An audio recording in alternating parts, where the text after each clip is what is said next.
Buonasera e benvenuti all'appuntamento con informazioni di Prealpina.it. Oggi venerdì 24 febbraio. Sembra proprio che anche da Varese sia passato un esemplare di Canis lupus italicus. Il lupo è stato visto e filmato mentre si aggirava un po' zoppicante fra le vie Magenta e Largo Flaiano. I lupi sono già presenti sull'intera catena degli Appennini e sono tornati naturalmente sul territorio alpino anche in Lombardia.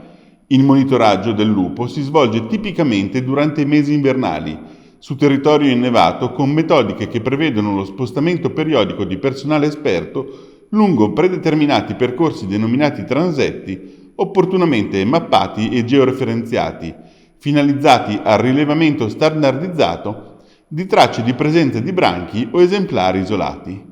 Ma ancora non si era parlato di lupi a Varese. Considerato quanto sopra, concludono dall'Arma, si invitano i cittadini a segnalare anche al 112 eventuali avvistamenti ai carabinieri forestali.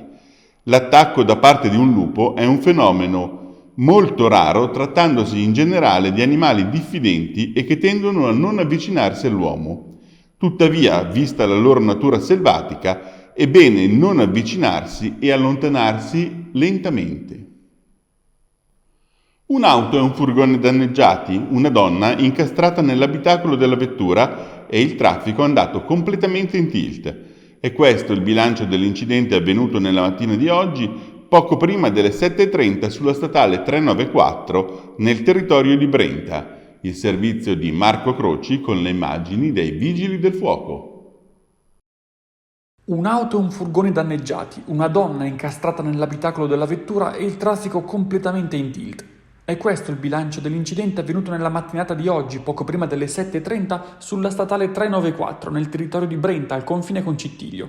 Per cause ancora da chiarire, un'automobile guidata da una 39enne e un furgone guidato da un 60enne si sono scontrati. Nell'impatto, la donna è rimasta incastrata fra le lamiere della sua vettura. Subito è partita la richiesta d'aiuto e sul posto, oltre ai sanitari con automediche e 2 ambulanze, sono accorsi anche i vigili del fuoco della sede di Luino. Grazie a cesoie di verificatore, gli esperti sono riusciti a liberare la donna ed affidarla alle cure dei medici. Per lei, stando ai primi riscontri, si parla di ferite non gravi. Pesanti, invece, le ripercussioni sulla viabilità del comparto. È andato in fiamme questa mattina alle 11 un appartamento al primo piano delle case comunali di via Trieste a Cassano Magnago. Secondo i primi riscontri si sarebbero sviluppate all'interno di una camera. Uno degli inquilini, che al momento si trovava in un'altra delle case, non in quella che stava andando a fuoco, è saltato da una finestra. Per fortuna passava un furgone sul quale il giovane è riuscito ad atterrare, ha spiegato il sindaco Pietro Ottaviani, accorso sul posto così come i vigili del fuoco e i soccorritori. Oltre all'appartamento nel quale si sono sviluppate le fiamme, anche una parte del tetto è stata danneggiata. Al momento la famiglia che abita nei locali bruciati è l'unica dello stabile che è stata costretta a lasciare la propria abitazione. Una famiglia è rimasta senza casa, ma per fortuna non ci sono stati feriti in un secondo incendio divampato oggi, questa volta in piazza Trento a Cislago.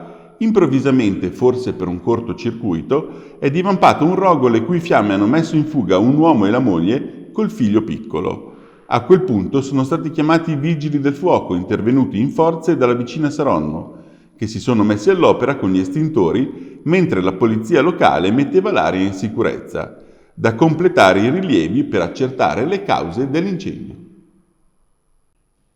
E naturalmente nella data di oggi in tutto il Varesotto sono in corso o si svolgeranno in serata varie manifestazioni per ricordare la prima triste ricorrenza dell'invasione dell'Ucraina da parte della Russia. Le immagini di agenzia Blitz che vedete si riferiscono alla manifestazione in piazza e alla cerimonia religiosa organizzate dalla comunità ucraina in piazza Cacciatori delle Alpi a Varese. In serata è previsto un altro importante momento di riflessione a Castellanza, dove è in programma una marcia per la pace a partire dalle 20. Un incontro su Mazzini a Palazzo Estense. Andiamo a sentire Adriano Morlacchi, le immagini sono di agenzia Blitz. Giovedì sera, nella sala matrimoni di Palazzo Estense, il professor Robertino Ghiringhelli, già ordinario di storia all'Università Cattolica di Milano, ha guidato i presenti alla scoperta del Mazzini londinese, nell'ambito di una conferenza organizzata dall'Associazione Mazziniana di Varese. Mazzini visse a Londra per circa 35 anni, dal 1837 al 1870. Lì nel 1841 fondò una scuola serale di cultura generale per i figli degli immigrati, che, anche bambini, lavoravano in fabbrica. La finalità dell'Associazione Mazziniana è mostrare l'attualità del pensiero di Mazzini. Lo ha spiegato Leonardo Tommasoni, presidente della sezione varesina dell'Associazione Mazziniana Italiana, che è dedicata a Giovanni Bertolè Viali. Mazzini in vita non ebbe un grande successo, ma seppe guardar lontano. Un esempio, nel 1834 a Berna fondò la Giovine Europa, che è stato il primo tentativo di Unione Europea. A Varese nuovo progetto di illuminazione di Piazza San Vittore. Ce ne parla Renata Manzoni, il contributo video è di Agenzia Blitz. La piazza San Vittore sarà presto illuminata e non solo la piazza, anche le zone limitrofe e il campanile del Bernasconi, i cui lavori di ristrutturazione, sistemazione e ammodernamento sono terminati all'incirca un anno fa. L'iter adesso è partito, è stata la parrocchia a trasmettere il progetto alla sovrintendenza, anche se le luci, essendo pubbliche, sono in capo al comune. Si tratta di un progetto da 18.000 euro che è stato vinto sotto forma di bando dalla stessa ditta che si occupa dell'illuminazione della facciata di Palazzo Estense, quindi della facciata comunale. Non offre sorprese, ma consente di mettere un punto alle lamentele di tutti quanti, passando in particolare d'inverno nelle serate più cupe dalle parti del centro, precipitano dalla luce della zona dei portici al buio completo di chi frequenta e passa per la area della Basilica. Come si diceva, i lavori dovrebbero essere completati entro l'inizio del prossimo inverno, perché ora il piano è alla sovrintendenza, ma dopo dovrà ritornare, come prevede l'iter normale, alla curia. Quindi la pratica, una volta appunto ottenuto il nulla osta, verrà trasmessa all'amministrazione comunale, che dovrà dare l'ok affinché le luci vengano riaccese, per una spesa di 18.000 euro. Per lo sport si accendono i motori in questi minuti e tra poco alle 19.30 all'ippodromo prenderà via il 31esimo Rally dei Laghi.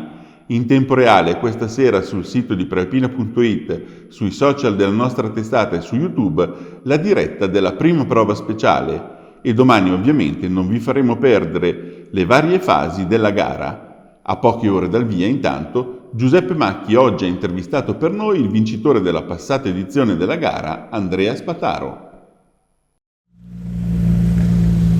Entriamo in abitacolo per un attimo con il vincitore dell'anno scorso. Andrea Spataro sta controllando in questo momento i tempi di passaggio, anche la sua navigatrice Alessia Muffolini.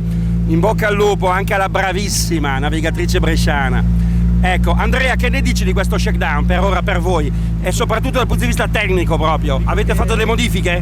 Eravamo veloci all'inizio, poi si stanno inventando dei taglia che non ci abbiamo mai messo le ruote in 30 anni, quindi diventa più pericoloso, diventa più lento, sassi in strada. E infatti le modifiche che abbiamo fatto per adattarci a questo tipo di fondo non stanno pagando, quindi delle volte è meglio stare con le 4 ruote sulla strada piuttosto che metterle nei tracci. Certamente, dici bene. Senti, in vista della giornata di domani, dove si prevede tempo più asciutto, direi, assolutamente. Guarda, col meteo che sta facendo gli ultimi giorni non si riesce a fare una previsione sensata. Adesso facciamo così, l'ultimo giro proveremo una gomma che probabilmente domani potrebbe andare bene, ma è sempre un terno all'otto. In bocca al lupo.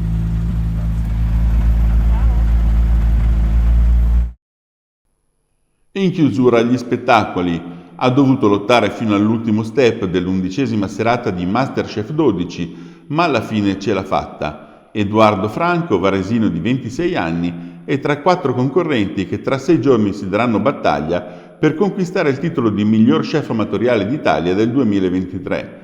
Serata tutt'altro che facile per Edo, mai vincitore nelle singole prove e in difficoltà anche a causa di lame troppo affilate che l'hanno costretto a farsi medicare più volte, ma alla fine se l'è cavata nell'ultimo pressure test dell'anno ed è salito in balconata.